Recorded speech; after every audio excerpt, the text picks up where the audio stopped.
An old mountain house in the Austrian Alps stays at a comfortable 68 degrees every summer, without a single air conditioning unit. It does not matter how hot it gets outside. The temperature inside barely shifts.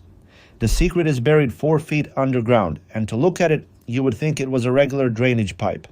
A local builder named Franz ran this pipe 200 feet from a hillside intake under the house and straight into the main air vents. Hot outside air goes in one end, and by the time it reaches the house, the earth has done all the work. This is earth tube cooling, and once you understand the math behind it, the whole thing stops looking like a folk remedy and starts looking like one of the cleverest passive cooling systems ever put to use.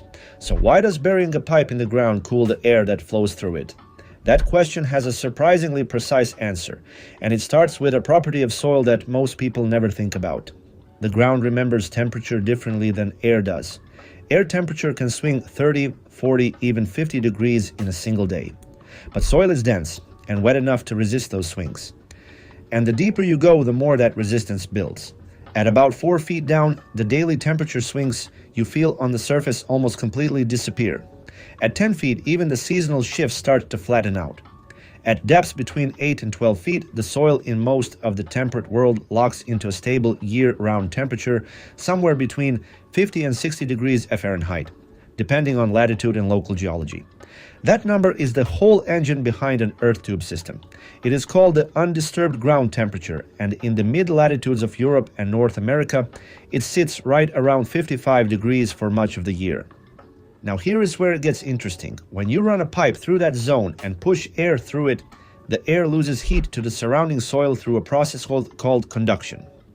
The rate at which that happens depends on 3 things: the temperature difference between the air and the soil, the surface area of the pipe, and how long the air is in contact with the soil. The longer the pipe, the wider the diameter, and the slower the airflow, the more heat transfers out. This is not magic. It is the same physics behind a car radiator, except the coolant is the earth itself, and it is essentially free. Franz's 200-foot pipe was not an arbitrary choice. There is a specific calculation behind that length, and it comes from the concept of thermal saturation distance, the point at which the air temperature inside the pipe has equilibrated as far as it is going to get with the surrounding soil. Beyond that distance, you are not gaining much additional cooling. A pipe that is too short leaves the air still warm when it reaches the house. A pipe that is too long wastes material and introduces other problems. The math, worked out in detail by researchers at institutions including Graz University of Technology in Austria, shows that for a standard residential earth tube with a diameter of roughly 8 to 12 inches and a moderate airflow rate, the effective cooling length falls somewhere between 100 and 250 feet, depending on soil conditions and the temperature difference between the incoming air and the ground. Franz, working by a combination of local knowledge and rough engineering, landed almost exactly in the right range. But here's what almost nobody realizes when they first hear about earth tubes. The cooling effect is not constant through the season. In early summer, the soil around the pipe is still absorbing the winter cold from deeper layers, and the cooling is most powerful. By late August, after weeks of warm air flowing through the same pipe, the soil immediately surrounding it warms up. This is called thermal saturation of the soil envelope, and it is the single biggest design problem in earth tube engineering. If the soil around the pipe gets warm, the system stops working. The engineers who solved this problem did it in a counterintuitive way. Instead of making the pipes bigger, they spaced multiple pipes apart, so each pipe has its own undisturbed soil envelope, and heat cannot migrate from one pipe's warm zone into the next. The standard recommendation from European passive house engineers is a minimum spacing of roughly 6 to 10 feet between parallel tubes. That spacing keeps each pipe drawing from thermally fresh soil for the full cooling season. Now let's talk about what actually happens to the temperature numbers, because the math here is the moment the system stops sounding absurd and starts sounding genuinely useful. Suppose the outside air is 90 degrees Fahrenheit, which is not unusual for a Central European summer. The undisturbed ground temperature is 55 degrees. That is a 35-degree temperature difference between the incoming air and the surrounding soil. In a well-designed earth tube, studies from Germany and Austria consistently show that you can achieve somewhere between 60 and 80% of that temperature difference as actual cooling by the time the air exits the pipe. 60% of 35 degrees is 21 degrees.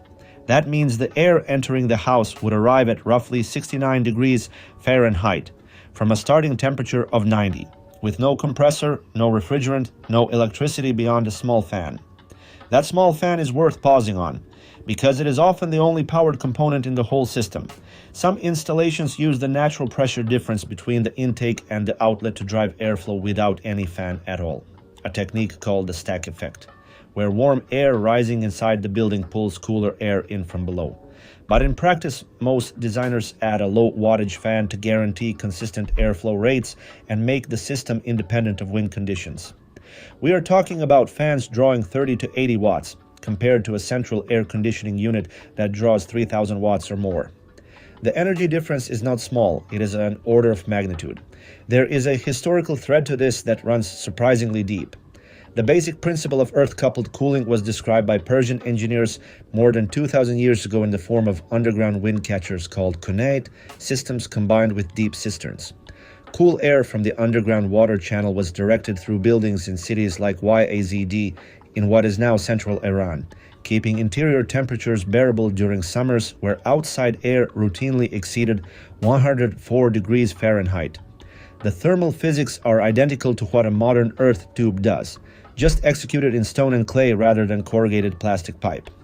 The modern engineering revival happened in the 1970s and 1980s, driven by the energy crisis in Europe and pushed forward most aggressively in Germany and Austria, where the emerging passive house movement needed a way to precondition ventilation air without conventional cooling equipment. The German term for the system is Erdwärmetauscher, which translates directly as ground heat exchanger. And by the 1990s, detailed field studies were being published measuring exactly how much cooling real installations delivered under real summer conditions. One of the most cited is a study published in the journal Energy and Buildings in 2010, covering a monitored installation in southern Germany over multiple cooling seasons. The earth tube reduced incoming air temperature by an average of 18 to 22 degrees Fahrenheit on the hottest days of the year.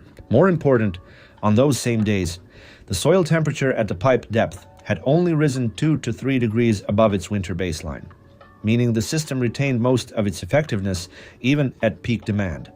So how did Franz's mountain house hold 68 degrees all summer without any kind of backup cooling?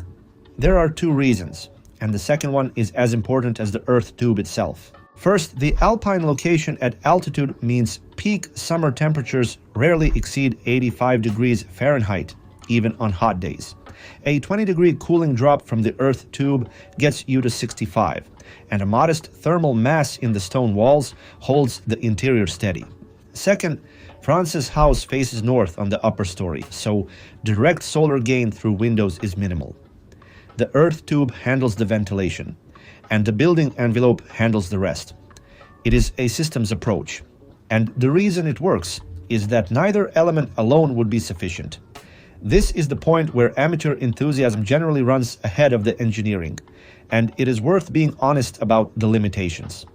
Earth tubes work best in climates where summer temperatures are high but not extreme, somewhere in the 85 to 100 degree range, where the temperature difference between outdoor air and ground temperature is large enough to do meaningful cooling but not so extreme that the system becomes undersized. In desert climates with daytime highs of 115 degrees, an earth tube will still help, but it will not replace conventional cooling on its own. In cool maritime climates where summers rarely exceed 70 degrees, the system delivers modest benefits and may not justify the installation cost. There is also a moisture problem that every serious designer has to address.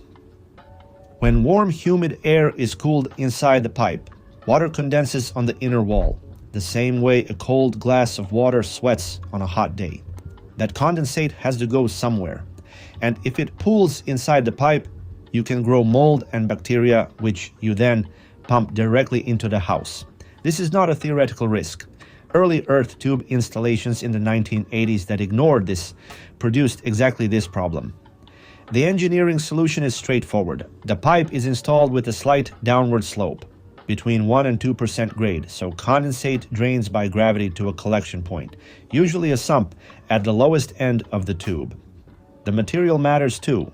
Smooth interior pipe surfaces, commonly HDPE or unglazed clay tile with sealed joints, greatly reduce the surface area where biofilm can establish.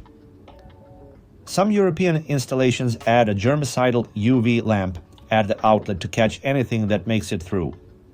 With these measures in place, long-term air quality monitoring from German passive house projects has found earth tubes to be no more problematic than conventional ductwork. The pipe diameter and airflow rate interact in a precise way. And this is where people who design these systems by feel tend to go wrong. Airflow that is too fast moves air through the pipe before it has time to equilibrate with the soil, and you lose cooling efficiency. Airflow that is too slow maximizes cooling but may not provide enough fresh air for the occupants. The target is usually expressed as a residence time, the number of seconds the air spends inside the pipe. Research from the Fraunhofer Institute in Germany suggests a residence time of at least 90 seconds in the pipe for good thermal equilibration at typical residential flow rates. For a pipe 8 inches in diameter and 150 feet long, that works out to an airflow rate of roughly 30 to 40 cubic feet per minute, which is well within the range of a small, quiet fan. And here is the number that tends to end arguments about whether this is worth doing. The coefficient of performance for a properly designed earth tube system, meaning the ratio of cooling delivered to energy consumed, generally falls between 20 and 40. For comparison, a conventional air conditioning system has a coefficient of performance around 2.5 to 4. An earth tube in a suitable climate delivers roughly 10 times the cooling per unit of energy input. The reason is that it is not manufacturing cold, it is borrowing cold that the earth has already stored, and the only energy cost is moving air from one place to another. Installation costs vary widely by soil type, pipe length, and labor market, but European studies from the early 2000s put residential earth tube systems in the range of 2,000 to 8,000 euros for a complete installation, with essentially zero operating cost beyond the fan electricity. At current energy prices, payback periods in climates where the system is used more than 60 days per year tend to fall between 5 and 15 years. After that point, the cooling is free. There is a subtlety in the seasonal behavior that almost every introductory explainer misses, and it changes how you think about the value of the system. In winter, the process reverses. Outside air at 25 degrees Fahrenheit enters the pipe, and the ground, still sitting at 55 degrees, warms it by the same conductive process working in the opposite direction. Air that arrives at the house is 20 to 30 degrees warmer than it was at the intake. This means the earth tube reduces the heating load in winter, as well as the cooling load in summer, and in passive house designs it is counted as part of the building's primary ventilation heat recovery strategy. The ground is acting as a giant thermal store that smooths out both summer peaks and winter troughs. Franz in his mountain house almost certainly understood this intuitively, even if he would not have expressed it in those terms. The pipe he buried under that hillside was doing two jobs: pulling heat out of the summer air and putting heat into the winter air with no moving parts and no energy cost for the thermal exchange itself. The buried pipe cooling system works because the earth is a slow, massive thermal flywheel that never responds to today's weather, only to the average of the last several months. The surface might be baking at 95 degrees, but 8 feet down it is still remembering February. Every cubic foot of soil between the pipe and the surface is a layer of resistance between the outside world and the stable temperature below. And the air flowing through that pipe cannot help but surrender its heat into that resistance, emerging at the other end carrying only the cool memory of the earth it just traveled through. That is the math Franz was trusting. It is also, when you see it clearly, one of the more elegant things that physics allows a person to do with a shovel, some pipe, and an understanding of how deep the ground keeps its secrets.